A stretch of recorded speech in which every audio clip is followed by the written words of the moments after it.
हाय investor, ये एक update video है जो बायोटिक स्टॉक में बल्क बाय और सेल डील हुई है पिछले हफ्ते में 18 जुलाई से लेकर 21 जुलाई के। उसको हम डिस्कस करेंगे इस वीडियो में। देख सकते हैं चार्ट में कि 18 जुलाई से लेकर 21 जुलाई के बीच में बहुत ही ज़्यादा वॉल्यूम जो है वो ट्रेड हुई है। अब चलिए एक्सेल सीट पर चलते हैं और इस बायोटिक स्टॉक के बारे में और डिटेल में डिस्कस कर लेते हैं कि जो बायोटिक का आईपीओ लॉन्च हुआ था उसमें उन्होंने 24 लाख के अराउंड शेयर्स जो थे वो ऑफर करे थे 175 के प्राइस से, और वो 42 करोड़ कंपनी जो थी 42 करोड़ के अराउंड जो है वो रेज करना चाह रही थी। और आज की डेट में जो इसका प्राइस है वो 59 रुपीज के अराउंड रह गया। यानी कि अगर मैं करंट वैल्यू देखूं, जो 24 लाख शेयर्स थे उनकी जो करंट वैल्यू है वो 14 करोड़ 25 लाख के अराउंड रह गई है। यानी कि अब तक जो ये जो स्टॉक है 28 करोड़ के अराउंड अपनी वैल्यू लूज कर चुका है। यानी कि टोटल जो स्टॉक है 66% गिर चुका है। और जो कंपनी ने शेयर ऑफर करे थे 24 लाख के अराउंड, उसमें से 11,45,000 जो शेयर थे वो रिटेल इन्वेस्टर को ऑफर करे गए थे और 11,45,000 जो है अदर बड़े इन्वेस्टर उनको ऑफर करे गए थे। अगर देखें आप देखेंगे कि दोनों ही बड़े इन्वेस्टर्स भी जिन्होंने इसमें बाय करा है और जो रिटेल इन्वेस्टर है उनको भी 66% का लॉस हुआ है अब तक। रिटेल इन्वेस्टर को भी 13 करोड़ के अराउंड लॉस हो चुका है अब तक, और जो बड़े इन्वेस्टर है उनको भी 30 करोड़ के अराउंड लॉस हो चुका है। और हैरानगी की बात ये है कि अगर आप चार्ट पे देखेंगे कि ये जो स्टॉक का प्राइस है कंटिन्यूस फॉल कर रहा है और अभी भी इस स्टॉक में इंट्राडे डील्स हो रही हैं। यानी कि सुबह इंट्राडे वाले जो बड़ी कंपनीज हैं वो स्टॉक परचेज करते हैं, फिर शाम के टाइम सेल कर देते हैं, या फिर सुबह सेल कर देते हैं, शाम के टाइम आके परचेज कर लेते हैं। अभी भी इंट्राडे हो रहा है इस स्टॉक में। यही दिक्कत है बीएससी में। अगर ये स्टॉक एनएससी पे लिस्ट होता अब तक इस पे जो है वो ये स्टॉक को बी कैटेगरी में डाल देते और इंट्राडे इस स्टॉक में होना बंद हो जाता। अभी क्या हो रहा है इस स्टॉक में, ये बीएससी पे लिस्टेड है। अभी तक पीएससी ने इस पे कोई एक्शन नहीं लिया है और ना ही इस पे कोई मॉनिटरिंग हो रही है। ये स्टॉक जो है कंटिन्यूस फॉल करता जा रहा है और रिटेल इन्वेस्टर और जो बड़े इन्वेस्टर ने इनमें इन्वेस्टमेंट करी है उनको continuous day by day loss होता जा रहा है। और उससे भी वर्स्ट बात ये है कि जो इंट्राडे कंपनीज इसमें स्टॉक को बाय कर रही है, जो बेच रही हैं, उसके बाद इतने गिरने के बाद भी स्टेबल नहीं हो पा रहा है। तो ये तो हुई बात बीएससी की कि स्टॉक का प्राइस 66% गिरने के बाद भी बीएससी ने कुछ इन्वेस्टिगेशन नहीं करी और इसका रीजन जानने की कोशिश नहीं करी कि इतना स्टॉक का प्राइस क्यों फॉल हो रहा है। दूसरी शॉकिंग चीज मुझे ये लगी, 66% स्टॉक का प्राइस गिरने के बावजूद कोई बड़ी कंपनी, बड़ा इन्वेस्टर इस कंपनी में इन्वेस्ट करने को रेडी नहीं है। और जो बायोटिक कंपनी है वो भी किसी बड़ी इन्वेस्टर के साथ डील नहीं कर पाए जो कि इस स्टॉक में इस लोअर प्राइस पे इन्वेस्ट करे। अगर कोई बड़ी कंपनी इस प्राइस पे इन्वेस्ट करती है, डेफिनेटली जो रिटेल इन्वेस्टर का व्यू चेंज होगा इस स्टॉक को लेकर। अभी चल क्या रहा है स्टॉक में, कोई बड़ा इन्वेस्टर तो आ नहीं रहा। जो बड़ी इंट्राडे करने वाली कंपनी है वो स्टॉक बाय कर रही है और वही सेल कर रही है। वो बल्क बाय और बल्क सेल करके स्टॉक में जो आप देख रहे हैं ह्यूज वॉल्यूम क्रिएट कर रही है, ताकि जो रिटेल इन्वेस्टर हैं वो आके इसमें बाइंग करे। और जैसे ये रिटेल इन्वेस्टर इसमें बाइंग स्टार्ट करेंगे, ये अपने जो स्टॉक्स इनके पास होल्डिंग में पड़े हैं उनको सेल करके एग्जिट कर देंगे,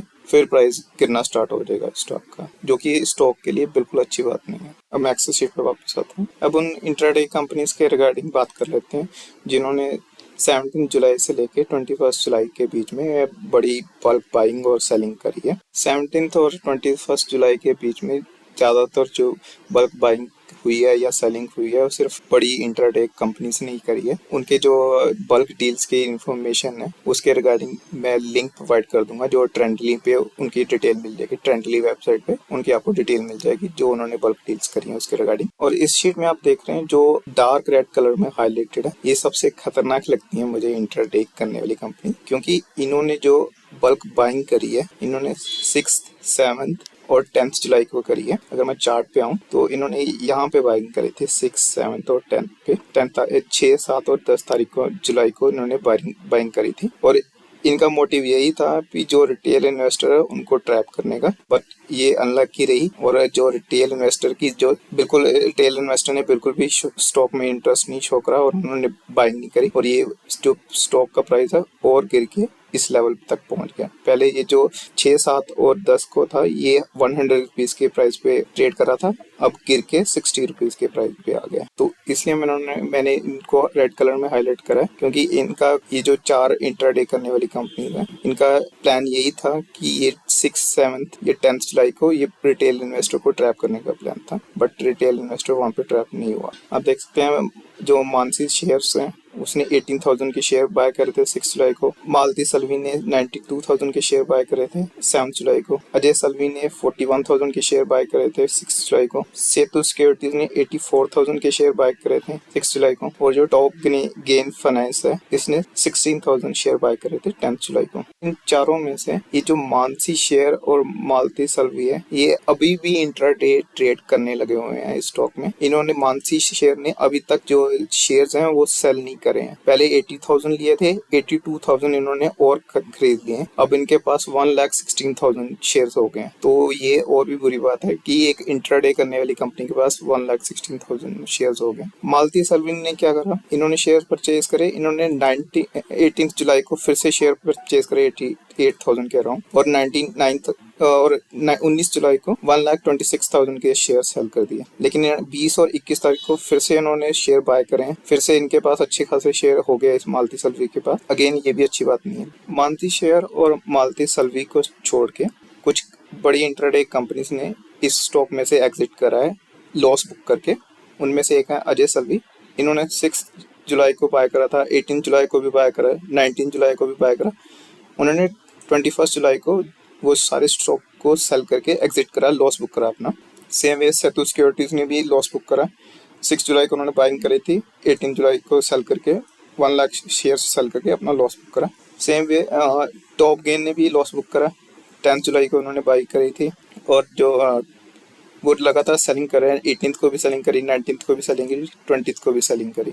सेम वे महादेव मनु भाई ने भी जो शेयर्स परचेज करे हुए थे, उन्होंने वो लगातार सेलिंग करने 23 जून को उन्होंने शेयर्स परचेज करे थे, और वो लगातार 6 जुलाई से लेके 19 जुलाई तक लगातार वो सेलिंग कर रहे हैं। उन्होंने भी बहुत ही ज़्यादा शेयर सेल करके अपना लॉस बुक करा। ये मैंने लास्ट वीडियो में डिस्कस भी करा था कि उन्होंने अराउंड 4 करोड़ के अराउंड जो है लॉस बुक करा था। उस वीडियो का लिंक आप ऊपर देख सकते हैं, और वो लिंक मैं डिस्क्रिप्शन में भी दे दूँगा। तो ये स्टॉक के लिए अच्छी बात है कि जो बड़ी इंट्राडे कंपनीज हैं वो लॉस बुक करके एग्जिट कर रही हैं कंपनीज में, इस कंपनी में से। बट स्टिल अभी भी बहुत सारी जो इंट्राडे करने वाली कंपनीज हैं, उन्होंने अच्छी खासी होल्डिंग अपने पास रखी हुई हैं, और वो वेट कर रही हैं जैसे प्राइस इंक्रीज होगा वो सेल करके एग्जिट करेंगी, जो कि अच्छी बात नहीं है स्टॉक के लिए। इतने लोअर प्राइस पे भी उसमें स्टेबिलिटी नहीं आ पा रही है, क्योंकि जस्ट ये इंट्राडे कंपनीज की वजह से। और अभी भी इस स्टॉक में इंट्राडे जो हो रहा है वो अभी भी चालू है। तो आप देख सकते हैं कुछ कंपनीज हैं, इन्होंने इंट्राडे करा 18 जुलाई को। बोनांजा कमोडिटी, एपिटॉम में, ग्लोबल इन्फ्लोज ने, ये शास्त्रा एडवाइजर ने इंट्राडे करा। तो जब तक ये इंट्राडे कंपनीज इस स्टॉक में से कम्प्लीटली इस स्टॉक को से एग्जिट नहीं कर जाती, तब तक इस स्टॉक में स्टेबिलिटी नहीं आएगी। तो मेरी यही एडवाइस रहेगी जो इन्वेस्टर्स हैं उनको, कि जब तक ये इंट्राडे करने वाली कंपनीज एग्जिट नहीं कर जाती हैं, तब तक इस स्टॉक को अवॉइड ही करें। और ये जो बड़ी इंट्राडे कंपनीज अभी भी पोजीशन बना के बैठी हुई हैं, ये जल्दी ही एग्जिट करेंगी, क्योंकि इनका रिस्क मैनेजमेंट होता है, ये रिस्क एनालिसिस करते हैं, उसके अकॉर्डिंग ये लिमिट सेट करते हैं कि हम इससे ज़्यादा लॉस नहीं लेंगे। तो अगर ये स्टॉक का प्राइस इसी तरह गिरता गया तो इनको एनी हाउ लॉस बुक करना ही पड़ेगा। सो अभी इस स्टॉक को वेट एंड वॉच ही बोलूँगा। आप वेट कीजिए, बड़ी इंट्राडे कंपनीज को लॉस बुक करने दीजिए।